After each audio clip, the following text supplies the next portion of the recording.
Welcome to Watch the Booker Man and to the Go Home show to Impact Wrestling Slammiversary 10, the biggest show in the history of this company, and it's only fitting that the last ever episode of TV that I'll be doing in this series is a 3-hour special with 7 huge matches pre-announced there, main evented by Samoa Joe and Sting, but you can see an absolutely packed card, all with major storyline implications. I can't believe that we're now so close to the end, but this is going to be a long one with lots of Slammiversary storyline development, so I think it's best we get straight into it tonight. And we start big with the arrival of Brock Lesnar and Paul Heyman at the building tonight. Of course, we've kind of bait and switched a couple of times with whether Brock Lesnar would appear or not. So the fact that you're turning on this show and immediately it's confirmed that Brock Lesnar is here tonight will hopefully convince people to stick around for the long haul. However, having arrived at just about the same time, the man who will compete in tonight's main event, the Icon Sting, crosses paths with Brock Lesnar, the first time in their careers that they have ever saw eye to eye, and following an intense stare down with no words between them, Paul Heyman looks to get Brock into the building and on with their day, but Brock refuses to release his gaze. Now, there's not many people who can go eye to eye with Brock Lesnar, but Sting is one of those men, and he breaks the silence, saying that Brock was just the guy he was looking for last week. But it's great to see him here tonight. He, however, warns Brock Lesnar that if he is underestimating Jeff Hardy at Slammiversary, then he is making a big mistake. Brock Lesnar looks to Paul Heyman and laughs before saying, "Thanks for the advice, old man," and heading into the building. Sting watches Brock as he leaves, and we are then welcomed to the show by the commentators. A huge confrontation and foreshadowing for something that is going to happen down the line, even though the series is ending, so it's never going to happen.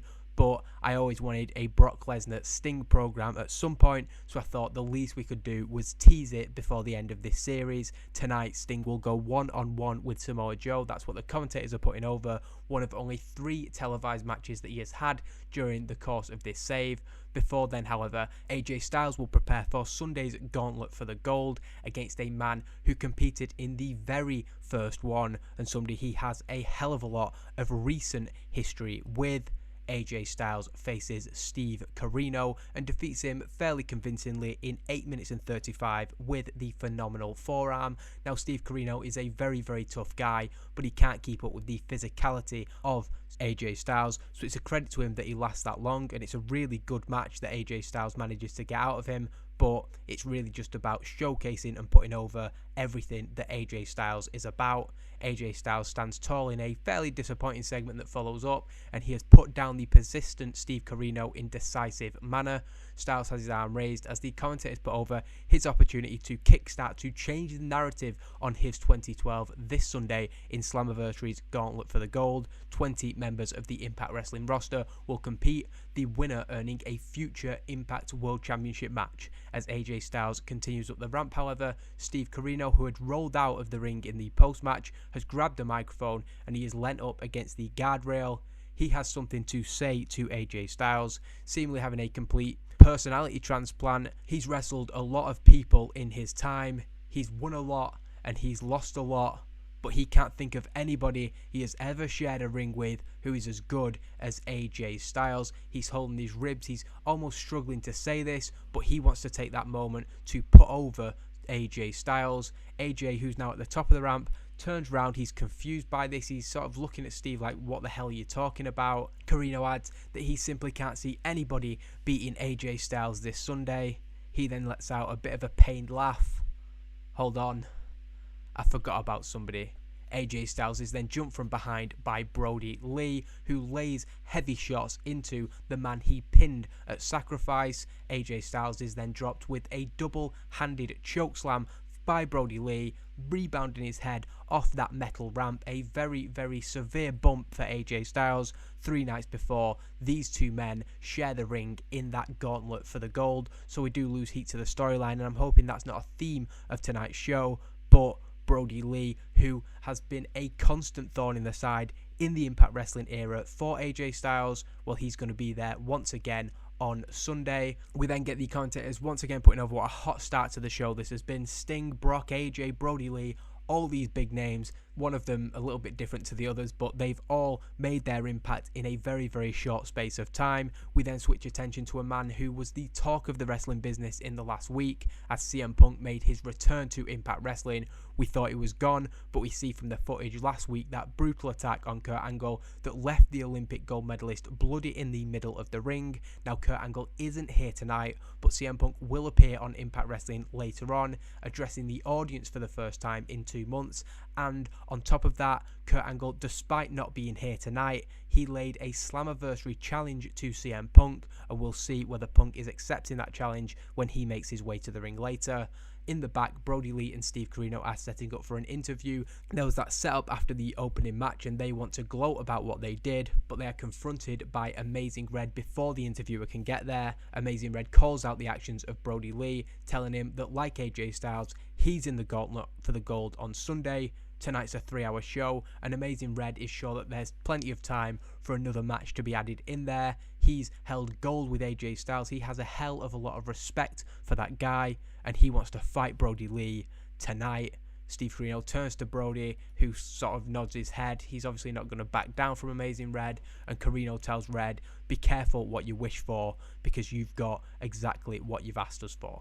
Shelton Benjamin then comes down to the ring, showing signs of discomfort as the commentators put over what happened to him last week. Of course, Charlie Haas driving that weight plate into his ribs, and Shelton Benjamin is calling Charlie Haas out. Last week may have drawn attention back to it, but this whole situation, he wants to know before they fight on Sunday how it got to this point. Charlie Haas comes down to the ring. The X Division champion goes nose to nose with his challenger in an intense stare down. It's quite surprising that they don't actually come to blows immediately on sight, but it does seem like they do have things to get off their chest before being able to beat the hell out of each other this Sunday. Shelton Benjamin asks Haas how he can throw away everything that they had, not just as a tag team, but as friends. They travelled the roads together. They've known each other for going on 10 years now, and he just doesn't understand why Charlie Haas found it so easy to just do what he did and throw that history away. Charlie Haas snaps at this suggestion, asking if he really thinks that this has been easy for him. Charlie Haas says, how easy do you think it has been when he goes home after work on a Thursday night and he's asked by his kids where Uncle Shelton is? Why didn't we see Uncle Shelton on TV tonight? Nothing in this life has ever been easy for Charlie Haas, and that is why he is the man that he is, and why he holds the championship in his hands, and why Shelton Benjamin has done nothing. This X Division Championship is the only proof needed that he made the right call in ending their tag team. Shelton Benjamin shakes his head at this. This isn't about the tag team. It never was. This is about their friendship and the fact that nobody in Charlie Haas's life even recognises him anymore. Even Jim Cornette couldn't believe the person that Charlie Haas has become, and that guy's morals are about as questionable as anybody else's. But what's worse, like Charlie says, his kids, what about his wife? They don't see the same man that they know and they love. Again, Haas snaps. He is asking if Shelton has been speaking with Jackie. He can't believe the implication that there has been contact between the two of them. Haas, of course, not allowing any contact between his family and Shelton Benjamin since the turn. Shelton says that's not what he's saying. It's just clear that this Charlie Haas in front of him, it's not the same man. Charlie Haas says that Shelton never truly knew him. There are very few people on this planet who know him, and he assures Shelton Benjamin he was never his brother and he never will be. You need to keep my family out of this. He has proved that he can do this all on his own, and if it takes for him to take Shelton Benjamin out permanently for people to understand it, he's willing to do that. Shelton says, you've done this alone? He's surprised because he's seen Jim Cornette pull legs. He's seen Adam Pearce attack opponents of Charlie Haas. That's why on Sunday it's going to be one-on-one. It's going to be the last match between these two men, and he calls on Charlie Haas, if he really is wrestling's greatest, if he is the man that he claims to be, do it on your own and prove it. So the two men getting a hell of a lot off their chest there, and they've both done really, really well. I left them both unscripted because I felt like the way this storyline's been going, but also just the way they are, they've always been guys who have excelled in the ring, but not really ever had much promo time or been able to develop much storyline outside of their matches, so I thought we'd see. I kind of let it be a risk. It could either go really, really well, or it could go really, really badly, and I feel that's kind of been the story of this story, if that makes sense, because Charlie Haas's in-ring performances haven't been great, and the segments haven't always been really good between them, but in these last couple of weeks, I'm very happy to say they have come out on another level, and we've got a very good build for our X Division Championship match for Slammiversary, a match that's kind of gone under the radar, but one that I'm really, really looking forward to. Another match that takes place is Sara Del Rey versus Tara, and Sara Del Rey defeats Tara by submission. It's not with the cross arm breaker, and actually we see Madison Rayne throw the knockout glove in the ring for Tara. Tara fumbles it, and Sara Del Rey gets the glove. Alyssa Flash and Madison Rayne then cause a distraction, and the referee isn't watching, and Sara Del Rey, turnabout's fair play from last week, she knocks out Tara. She then puts her in a rear naked choke, and when the referee turns round, Tara's unresponsive. Sara Del Rey has a smirk on her face. That is, I think, the best women's match that we've had so far, so absolutely brilliant from Del Rey and from Tara. A 75. We may not have gotten up to the main event level like I'd hoped during the course of this save, but the fact that we are seeing 75 matches in the Knockouts division, and this is one that doesn't have a clean finish, isn't on pay-per-view, all those other factors that could have made it even better. The storyline isn't particularly hot either, but it came out at a 75. Really happy with that. After the match, we put over that fact. Turnabout's fair play. Alyssa Flash and Sara Del Rey head up the ramp celebrating. They're really happy to have evened the scores after what happened last week, and it's just 3 nights before they defend their championships against Madison Rayne and Tara at Slammiversary. Madison Rayne feels responsible for the defeat, as she should, and she's checking on Tara. She has Tara's head in her arms, but Tara is completely unresponsive, out cold. Rayne's concern eventually turns to anger, and she points the finger at the gleeful Knockouts Tag Team Champions, who head to the back. She's telling them that they are going to pay for what they've done this Sunday at Slammiversary. Slowly walking in the backstage area, it's dark around Samoa Joe as he talks about facing the Icon Sting. He struggles when going off script, so it's not the best promo either. Joe questions Sting's decision to return to the ring. Why did it have to be now?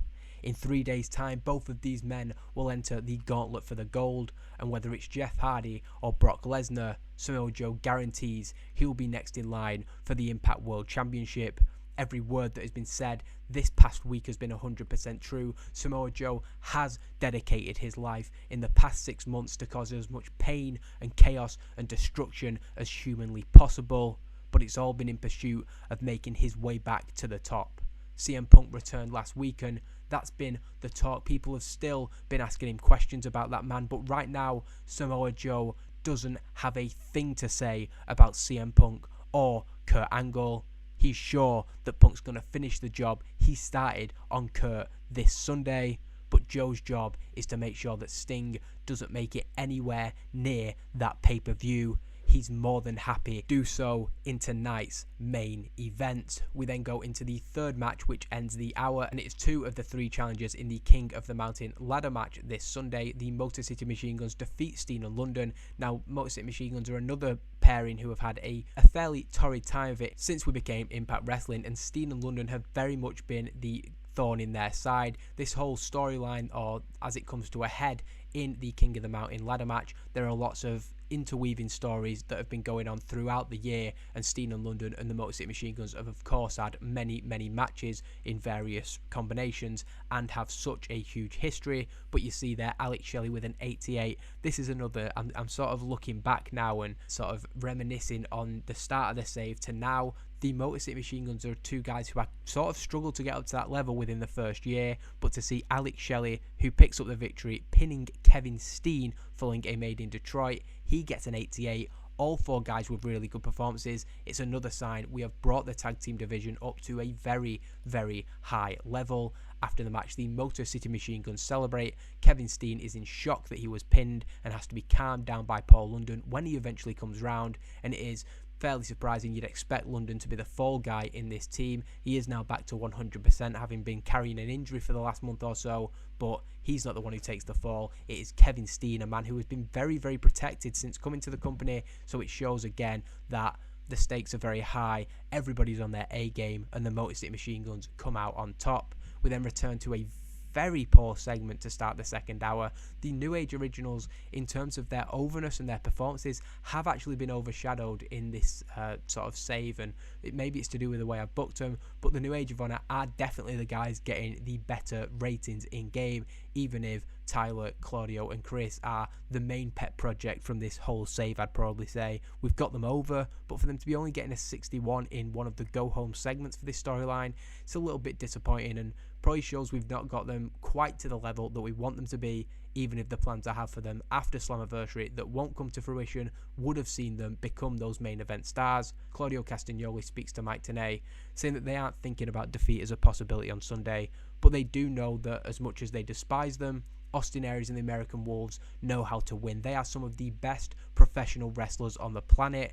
It's just their attitude that absolutely stinks. However, when it comes to just the three of them and just the three of us, they don't stand a chance. Chris Hero adds that when they came to this company 18 months ago, they did a lot of bad things to good people, and they were younger, they were angrier, and they probably had a little bit more to prove back then. But if anybody thinks those hungry, young, aggressive monsters who walked through the door at Bound for Glory 10-10-10 have gone anywhere, they are way off the mark. Those vile, horrible men that they are, we're going to see that they can still go to that very dark place this Sunday. Tyler Black then talks about the history of the New Age and how Steve Corino got brought on board and CM Punk and all the other guys who got involved, and their input meant that Chris, Claudio, Tyler, and even Jimmy himself lost track of what this group was supposed to be about.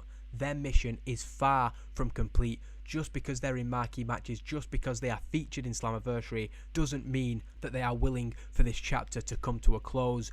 The New Age's story must go on, so losing simply isn't an option, because as we know, the trio that loses at Slammiversary, well, that trio will no longer be able to team together. We then get a very average match, and it is Mickie James facing the challenge of Aja Kong, as was put to her by Hamada last week. However, following a fairly dominant display from Aja Kong, Mickie James begins to make a comeback, setting up for the Mick kick when Hamada comes out and takes her down from behind. So it's a DQ finish, mainly because we didn't want Aja Kong taking another pinfall defeat. We'd had her lose once already to Hamada, and I didn't want to sort of have this woman who's a legend and presented as this untouchable monster to take two pinfalls. So while it did look like Mickie was going to get the win, we've protected her basically with the finish. Laying into Mickie James in the ring, the Knockouts champion brutally lays into her Slammiversary opponent, who, as we say, appeared to be on the brink of victory just moments earlier. While Aja Kong doesn't look too impressed with the involvement, Hamada says something to Kong and she decides to leave the ring. Now, you could argue that makes Kong look a little bit weak, but she's not really going to feature again, so I'm not that bothered about what it means for her character. Hamada then heads to the outside, where she produces a US flag from underneath the ring. She'd clearly stashed that earlier and lays this on top of the motionless Mickie James. She then stands over her next challenger with the Knockouts Championship held high in the air. Hamada not saying it through words or anything, but she has made this a sort of nationalistic or national pride more than anything. She wants to prove that Japan is better than the United States, and she intends to do that at the pay-per-view. Heading to the back, we see the Young Bucks preparing to go out to face Colt Cabana and El Generico in their match up next. The Bucks were not able to secure their place in the King of the Mountain ladder match last week, and as a result they took it out on Colt Cabana and El Generico. They previously have a victory over the two, but tonight it's going to be a case of them trying to get one over in them, despite the fact that it won't mean anything for the pay-per-view match. Now, Kevin Steed and it's supposed to be Paul London. I've put Paul Heyman on screen there.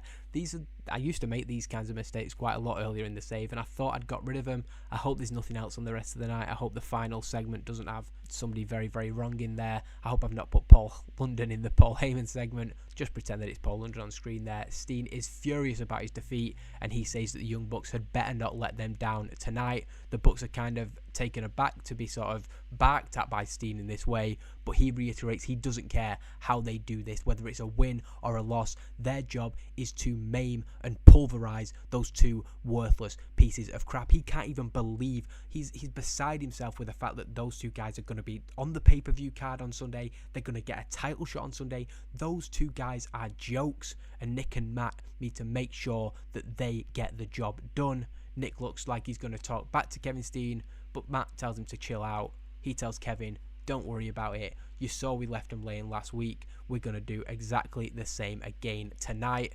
However, El Generico and Colt Cabana, of course, they're the ones in the pay-per-view match on Sunday. They pick up the victory. It's a high spots rated match. It's decent, but again, we see Colt Cabana very much the weak link. I'm hoping when it's not a high spots match on Sunday, he can pull out a bit of a better performance than that. Some people might question the decision to put Colt Cabana in this match, but the story that we've got planned for the Impact World Tag Team Championships match on Sunday, it kind of is necessary. Colt Cabana and El Generico defeat the Young Bucks, and it's Colt Cabana proving his worth again, hitting a Colt 45 and pinning Nick Jackson. During the match, Roderick Strong tried to get involved, but the Evolve champion made a rare Impact Wrestling appearance and took Roderick Strong out of contention. They brawled off into the night, just giving us the chance to promote the Evolve pre-show, which will take place also on Sunday night, but we gain heat to that storyline and advance the El Generico's Broken Spirit storyline, which should really now be intertwined with the Kings of the Mountain one, but that's that match out of the way, and afterwards is pure chaos. It doesn't go all that well, although it looks worse than it did because of the red notes there, but actually 70 is decent, no complaints really. Colt Cabana and El Generico are celebrating their victory as the Young Bucks sort of trudge up the ramp looking defeated. They've let Kevin Steen down, they're not happy. Now thankfully they are confronted by Kevin Steen and not Paul Heyman, Paul London this time. Steen turns the Young Bucks around and says that the four of them are going to get the job done that the Young Bucks couldn't. The four men then head to the ring and lay into Colt Cabana and El Generico. So the second week running, Cabana and El Generico celebrations cut short, running out from the back. The Motor City Machine Guns run down, and then Wolf, followed slightly behind by Bryan Danielson. A huge brawl then breaks out between the 8 men who are still standing, with Steen and friends eventually deciding that they're going to head back and leave the ringside area. So it's not that they've been beaten up or that they've been taken out, but they realise that in a 4-on-4, they don't really want to be getting involved right now. They successfully have managed to get rid of their rivals, of course, but there is concern from Desmond Wolfe as Bryan Danielson appears to have been hurt in the melee. He's holding his shoulder or his arm or something like that, and the Impact World Tag Team Champions are set to be in action later tonight. Things do not look good for the American Dragon, but he's going to have to buck up because at the start of the third hour, it's the Briscoes versus Danielson and Wolfe. And this next segment shows you exactly what I meant about the New Age Originals and the New Age of Honor, because Austin Aries and the Wolves do a much better job of hyping the match, and it's no surprise that I put this one second because I knew that the first one might lose heat, whereas this one has successfully gained heat to our storyline. Austin Aries does the vast majority of the talking, while the American Wolves sit looking intensely, trying to make Mike Tenay as uncomfortable as possible. Austin Aries says that they are looking at the greatest man that ever lived and the greatest tag team on this planet. Aries speaks confidently, saying that there's a reason that Jimmy Jacobs reached out to their group all those months ago. It was around a year ago that Jimmy Jacobs spoke to Steve Corino and talked about forming the supergroup, and that's because he knew Tyler and the Kings couldn't get the job done. See, to Tyler, Chris and Claudio, this is about a vision and spreading a message, and it's about taking this business forward and changing the game. They speak about it. Aries and the Wolves do it. They have done that without having to try to pander to anybody, without having to try and spoon feed anybody. They have been around here half the time, and they have made twice the impact of those 3 men. This is emotional for the New Age, but for these guys, it's business. They are cold-hearted killers, and that is the difference between them, and it will be the difference between the 2 teams on Sunday. Aries tells Mike Tenay to not even worry about the result in the Falls Count Anywhere match. They are going to be the trio that still exists. The New Age Originals are going to be history, and they are just getting started. They have got even bigger plans for their future. So a very confident Austin Aries. He's even convinced me actually that they're going to be the ones that win, and I'm the only person who knows the result. But we continue the build to that huge 3-on-3 match. 6 of my favourite guys in this entire series. 6 of the most unique and perfectly placed people. This is what the vision of this company has been all about. We've got El Generico and Steen in action, of course. We've got these guys. We've got Punk, Danielson, Wolf, all these people who are, I mean, it's basically Ring of Honor alumni in it. So I might be overstating the vision of Paul Heyman here. He wanted young, hungry and aggressive. What we've just done is put Ring of Honor on a bigger stage, arguably what AEW had success with, so who's going to complain? A physically and emotionally beat down Mickie James is then approached by Jeremy Borash in the back. She holds the United States flag that was draped over her earlier and is asked by JB for her thoughts. Mickie James says that this Sunday was supposed to be about her, Hamada and the Knockouts Championship, but for some reason Hamada wants to make this about just about anything else. The Knockouts division against Joshi Wrestling, the countries that they both represent, anything to stop the focus being who the better woman is. But all the bells and whistles go away on Sunday. Mickie James looks around at this company. She sees women from all different countries, all different backgrounds, competitors and challengers, each with their unique journey to this company, each with their own reason to be here.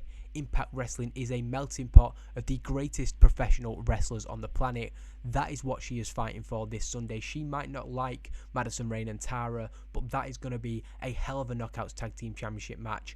Awesome Kong versus Gail Kim. We have a new championship debuting on Evolve Wrestling's Slammiversary pre-show. It could be Sarita, it could be Rosita, it could be Angelina Love, it could be Miss Chiff. But in one way or another, those women have all done this division proud. Hamada wants to disparage this country and the company, but those opportunities have been only granted because of what Impact Wrestling has been able to do, the platform that it has provided for women's wrestling in the United States. Hamada has made this personal, and Mickie James is going to make her pay on Sunday, but hopefully, while it's only a 54, a rallying speech from Mickie James, putting over the work that we have done in the Knockouts division. There's going to be 4 Knockouts matches on Sunday, and I think every one of them is going to be a really, really good match. Brodie Lee then defeats Amazing Red in a average match, but I think this would be a really good match in reality. The way that Brodie Lee could throw Amazing Red around, the reversals, the fast pace, the avoidance of Brodie Lee that Amazing Red could do, I think they just have a really good match. And while Brodie Lee still isn't getting the ratings we want, he is going to be a huge part of this gauntlet for the gold, so I wanted him to get one more decisive, establishing victory before that show. Brodie Lee then stands tall in the ring. AJ Styles in no condition for any revenge after what was done to him earlier tonight. Who can stop this man on Sunday? He pinned Tyler Black a few weeks ago. He pinned AJ Styles at Sacrifice, and now this 6'10" monster is going to have to be thrown over the top rope for anybody to be able to defeat him. I say that it's a 20-man battle royal where the last 2 will face off in a one-on-one where it'll be a pinfall, so slightly unclear there, but that's how the first gauntlet for the gold was, and that's what we're going to do tonight. We then get a update from Brian Dowson and Desmond Wolfe, who are in the medical room. The Impact Wrestling cameras are looking for an update. Wolfe takes responsibility, saying that it was his idea for them to go out and fight Steen London and the Young Bucks, and he says that maybe it's an idea if Brian sits this one out and saves himself for Sunday. Wolfe's going to go and talk to somebody in the back, and he'll try and get the match changed to him v Mark or him v Jay. Brian, however, insists there is absolutely no chance that he isn't competing tonight. While Wolfe warns that this may come back to bite them, he backs Brian Danielson's decision, and while, again, the two men were very, very far apart, and we've kind of had this sort of weird, tense cooperation in the last month between them, they clearly don't like each other, but Brian Danielson has had to accept that Wolfe has been sort of a good influence in his time in the company, and Wolfe is trying to hold the team together. I think I've never really properly got it across, but the dynamic I have in my head for these two, I think, is a very, very interesting one going into the toughest challenge of their title reign. Wow, a 99 rating. Well, this is what you want on a go-home segment, isn't it? Absolutely fantastic as CM Punk, who else, makes his way down to the ring. If Kurt Angle is head and shoulders above everybody else when it comes to in-ring performances, those 100s that he's pulled out previously, CM Punk is that guy when it comes to a microphone in his hand. That's no surprise to anybody. He removes the branded Impact Wrestling sleeve from the microphone and sits cross-legged in the middle of the ring. That's how you know that CM Punk has got something to say. Punk starts by saying that he isn't here to offer any explanation because he owes nobody any answers whatsoever. He had every reason to go home and stay home. CM Punk then cuts a furious promo airing all his grievances with Impact Wrestling, the management and his so-called colleagues alike. Now we've seen obviously over the last 6 months he has been a very prickly personality, and everything that's basically not gone his way that we've seen him complain about in real time, he's remembering all this and bringing it back up, and he is fired up. He gets that red head that we've seen CM Punk do when he gets fired up. He is judged by an entirely different standard to everybody else, not just in this company, but in the entire professional wrestling business. Case in point, the 3 months that Kurt Angle spent at home after Bound for Glory last year. Nobody said a word. Nobody said that he'd walked out. Nobody said he was letting the fans down. Instead, they let him go home and recover because he needed time away after the hit that CM Punk had put out on him. CM Punk, on the other hand, spends a few weeks recovering after that crazy dive that Jeff Hardy did to him at Lockdown and being screwed over by Sting, and all of a sudden he's AWOL. He doesn't see why he is treated in such a different way, and it's even worse when it comes from a hypocrite like Kurt Angle. He talks about when Punk was just getting started in ECW on WWE back in 2006. That was when they needed eyes on that brand. They needed to carve their own niche, just like Impact Wrestling has been doing in the last 6 months. And just as that brand was getting on its feet, Kurt Angle split, just like CM Punk should have split from this place. But there's only so much that a man can listen to. There's only so much that he can take. So CM Punk may not be back after this Sunday. He isn't promising that he is ever going to appear on Impact Wrestling TV again.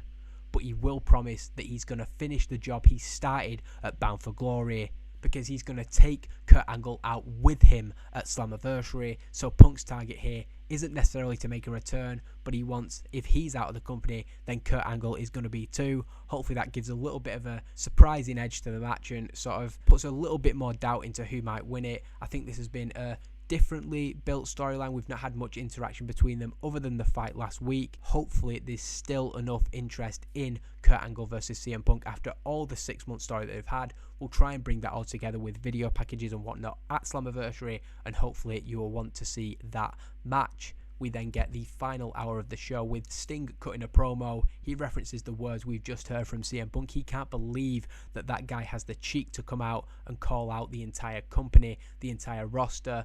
But why is he surprised? He's been doing this since he got here. He wonders if Samoa Joe endorses that message that CM Punk just sent. He's willing to walk out of this company for good. What, is he leaving Samoa Joe high and dry? Because clearly Samoa Joe has his sights set on the Impact World Championship. So there seems to be a miscommunication there. Has Joe even heard from Punk since being left hung out to dry by him? Sting says that when he looks at Samoa Joe, he sees where that resentment comes from. He sees where that bitterness comes from. And he sees a man who, quite frankly, isn't proud of what he's become. Why would he be? He has been CM Punk's lapdog for the last 12 months. And throughout this company's history, it's been the same story. Samoa Joe's the future. He's the next big thing. He's the next world champion. When was the last time he held gold in this company? Samoa Joe is an example of one of the greatest wastes of potential in Impact Wrestling history. And 10 years on, Slammiversary 10, it's about time he pulled his finger out of his ass. He doesn't, however, doubt that in a one-off match, Samoa Joe is a match for anybody, and that's why he is in for a war tonight. Sting then pulls his baseball bat out and tells Samoa Joe to bring whatever cavalry he needs. There will only be one of them left standing at the end of the night. Jeff Hardy then walks into the shot, catching up with his old friend. We've not seen these two on screen since Lockdown, so really good moment for the two of them. The two have words about the face-to-face with Brock Lesnar later, with Sting, who warned Brock Lesnar about Jeff earlier. He does tell Jeff to be careful this close to the pay-per-view. Unfortunately, we do lose heat to the World Championship storyline. Hopefully that final segment will bring it back up and we advance the gauntlet for the gold, but it is a fairly decent segment as we go into that World Tag Team Championships match. It gains heat to the storyline and has great wrestling and good heat built around the injury to Bryan Danielson, and this allows the Briscoes to take control for a lot of the match, but that's just building to the comeback. Desmond Wolfe pins Jay Briscoe following a Tower of London. Now the Briscoes, unfortunately, they lost at the last pay-per-view. They're now not officially on the pay-per-view card, but I just kind of wanted to put this match out there, probably with the short-term vision that I'm not actually going to be booking a future with these, although when I explain the future plans for the Briscoes, I think that this defeat is something that by, for example, Bound for Glory will have been completely forgotten. The Impact World Tag Team Champions then stand tall. Of course, there is concern for Bryan Danielson, Desmond Wolfe checking on him, but the good news is that he is still standing. We've seen all four teams in that match in action tonight, and thankfully everybody has come through it unscathed. Hopefully there's no injuries in these last two matches and everything is set for the biggest show in company history. I think the King of the Mountain, like the Gauntlet for the Gold, is another signature match for this company, so it's nice to bring that together with the first ever tag team version of the match this Sunday. They do lose heat to the storyline, however, that they just gained. A video package then looks back at the history between Awesome Kong and Gail Kim. It's 3 minutes and it is just showing us everything that's gone down between them, the most famous rivalry in Knockouts history. Footage that I'll hopefully be able to get some clips on screen of now shows the brutal and violent past that these two women share. Upon Gail Kim's return to the company, it appeared that a mutual respect had been formed. We see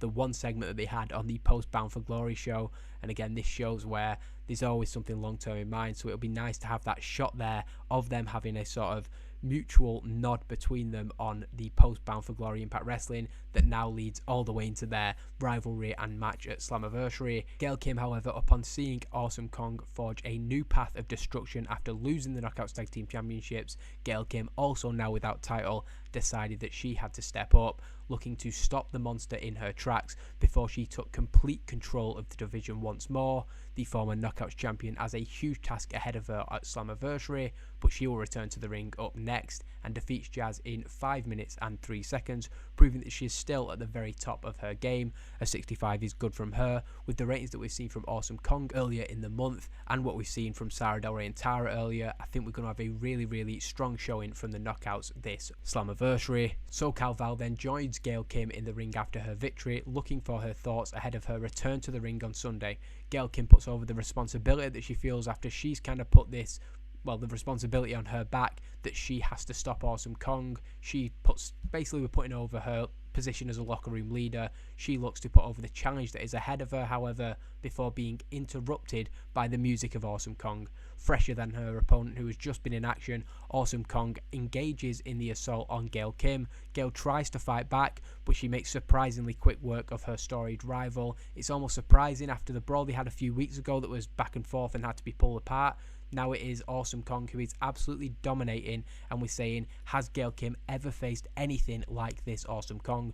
We're saying that there's never been anything like this in the division before, and Awesome Kong, hopefully this strong push we're giving her continues as she drags Gail to the outside, sets up a table before rolling Gail back to the apron, so maybe she doesn't drag her to the outside, that seems like wasted motion. Awesome Kong drops Gail Kim from the apron through the table with a Kong bomb. The crazed look in the eyes of Awesome Kong tells you all you need to know. She lets out a primal roar. She had physically dominated her Slammiversary opponent just 3 nights before their first clash in 5 years at the pay-per-view, and again we're gaining heat to storyline, so that is what we want and need to see.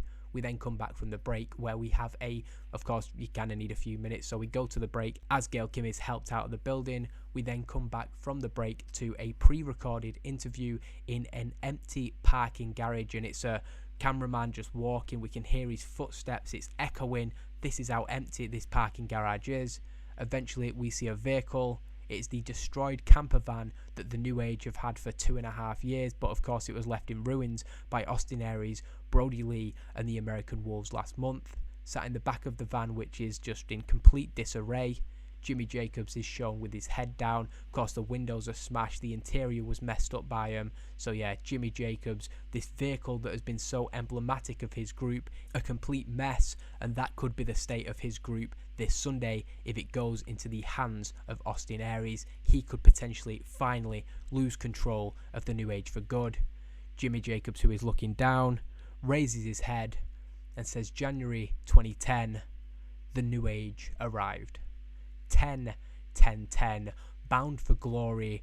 The vision was laid out, the future of professional wrestling to be moulded and shaped in their image. And if he says so himself, nobody could have predicted the impact that they would have had. When they came to this company, TNA stood for Total Non-Stop Action, but Jimmy Jacobs said one day it would only stand for the New Age. Those words proved to be a prophecy, but on Sunday, the New Age could be taken from his hands for good, and he has only one message that he wants to share with the world. He loses heat to the storyline here, but I felt it was important to put this out there given that the New Age since 2010 have been such an important part of this company. Jimmy Jacobs says, thank you. Thank you Awesome Kong. Thank you Hamada. Thank you Alyssa Flash. Thank you Miss Chiff. Thank you Roderick Strong. Thank you Mick Foley. Thank you Sarah Del Rey. Thank you Tyler Black, Chris Hero and Claudio Castagnoli. Thank you Austin Aries, Davey Richards, Eddie Edwards, Steve Corino, Rhett Titus, Kenny King, Adam Cole, Kyle O'Reilly, Brodie Lee. However big or small their part in the journey was, every one of them who maybe now stand as foes, who may still be his friends, or may be completely indifferent to him, Jimmy Jacobs simply says thank you. And that is a long list of people who've been involved in the New Age, but it's been such, as I say, an integral part of the series that I just wanted to kind of say, before we potentially see the end of the New Age as we know it on Sunday, I wanted to give Jimmy Jacobs this moment, despite it not being that good of a segment, before the main event, just to say his piece and basically to echo the sentiments. Thank you to anybody who has followed this series throughout the very, very long time that it's been. We get not that good of a main event, and it's one of them that's sort of designed to draw viewers in, but then you don't quite get what's advertised as the two men's brawl breaks out, and after 10 minutes of back and forth, the tempers flaring, Samoa Joe doing really well and kind of carries Sting to even a decent match, but eventually they're on the outside and the referee decides he has to just throw the match out. The brawl continues though, so you're not shortchanged on action, only kind of the way that it goes. And this is the go home segment, and it's got a 75, and we've lost heat to the main storyline. Not great, but despite the non-finish, as I say, the brawl between Samoa Joe and Sting continues. Sting throws Samoa Joe over the guardrail, past the timekeeper's area and into the guardrail, grabbing a chair from a fan and pushing the fan over. Joe then clocks Sting in the jaw with the edge of the steel chair, sending him down to the ground. He then removes the guardrail that he was thrown over and slams it onto the icon. He lays a few boots on top of the guardrail into Sting, just making things even worse. The ribs obviously seriously impacted of Sting there. Coming out from the back, looking to make the save on his mentor and friend, but Samoa Joe is quickly out of there. Jeff Hardy removes the guardrail and he's checking on Sting, but coming out from the back, Brock Lesnar, followed by Paul Heyman in a neck brace, come down. Jeff Hardy's so focused on Sting that he doesn't actually see Brock, who grabs him by the hair and drags him, throwing him into the steel steps. He gets a few shots in on Jeff Hardy, but suddenly dozens of security are down in their droves, and they do manage to get Brock Lesnar away from Jeff Hardy. Of course, as we've said throughout the run of Brock Lesnar, we don't want to give away too much physicality from him on TV, or that's kind of the story that we want to put out there, so that when you do see it, it feels like you're getting something special. Brock Lesnar is restrained on the ramp, and Jeff Hardy, who is kind of not quite as heavily swarmed by security, manages to roll free. He climbs to the top rope and does a swanton bomb dive onto the gathered security and takes them out. He thinks this is going to give him a chance to get his hands on Brock Lesnar. However, Brock is sort of able to avoid the impact. It's the security guards, the unnamed extras, who take the brunt of Jeff Hardy's major dive there, and he is able to grab Jeff Hardy once again, throwing him into the ring and hitting an as yet unrenamed F5 in the middle of the ring to Jeff Hardy. He picks up the Impact World Championship, the first time he has had his hand on that title since joining the company. He places a conquering boot over the Impact World Champion. Paul Heyman then does the mother of all sell jobs that unfortunately isn't enough to bring this average segment up to a higher level. I have to say I am very disappointed with how that's come out overall, a 75. Very, very disappointing. Hopefully we can put something on the pay-per-view that gets the heat up, because our main event, I'm already not that sure that Jeff Hardy and Brock are going to get that good of a match. I've seen some ratings from Jeff in the 60s and Brock got a 65, so I was already worried about this rating for the main event, other than I wanted to tell this story for the main event of Slammiversary 10 and nothing was going to change that, but still, only a 75. It is a little bit concerning after a 70 main event. Luckily, it seems that CM Punk's promo has dragged this up to an 83, so it's still a good episode of Impact Wrestling. Again, you'd want better for a go-home show, and maybe better put AJ and Samoa Joe in the main event, which was an initial thought before I decided to put them both in separate matches.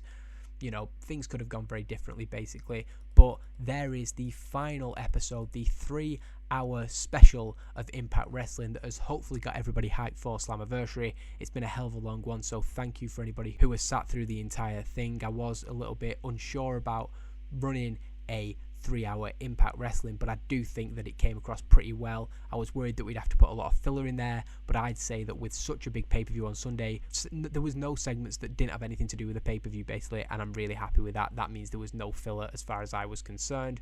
We've absolutely knocked it out of the park with that TV rating, so Sting clearly still a draw in 2012. Maybe it was the fact that it was 3 hours that made a difference, but that is an absolutely humongous difference from the second highest viewed show. We now have Slammiversary 10 coming up very, very soon. The card will of course appear on screen, and that is the final show in the series, so thank you if you've made it this far with this series. Those who haven't dropped off, I do really, really appreciate it, and I'll be back next time with the very final episode of this series, and it is an absolutely incredible card that we have put together for this, the biggest show in Impact Wrestling history. Thank you for watching as always, and I'll see you next time.